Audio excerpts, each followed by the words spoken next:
Le Milan, un missile mis au point par l'industrie française et allemande dans les années 70. Ce missile tueur de chars rencontre immédiatement un succès commercial. Autre moyen moderne anti-char, les missiles Milan tirés par les fantassins. Ce type d'arme est à l'heure actuelle parmi les plus performants. Cette arme sera utilisée au Liban, au Tchad, en Afghanistan ou encore dans le Golfe.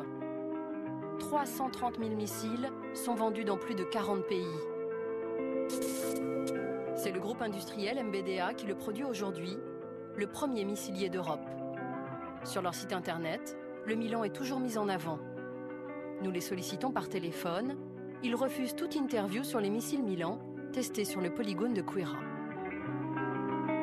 On préfère ne pas rajouter d'huile sur le feu, étant donné qu'il y a donc une procédure judiciaire en cours actuellement en Italie. Donc pour le moment, on va rester plus mesuré, on va dire, en tout cas plus discret.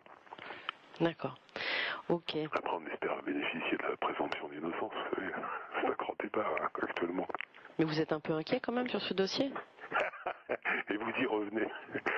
Après, il y a ce fameux thorium 232 qu'on retrouve dans les ossements des bergers, morts de lymphome quand même. Hein. Oui, ça je le remets pas du tout, je le remets pas du tout en cause. Ce responsable de MBDA explique que le thorium 232 a depuis été enlevé du Milan. Pourquoi en 99 il a été retiré des missiles? Parce que justement il a été identifié comme produit radioactif et donc il a fallu en retirer pour éviter tout risque. Seul problème, MBDA a déjà vendu des centaines de milliers de Milan avec du thorium. L'entreprise va les laisser en circulation. Rien ne l'obligeait à les retirer. Les armées continuent donc d'utiliser ce missile au thorium.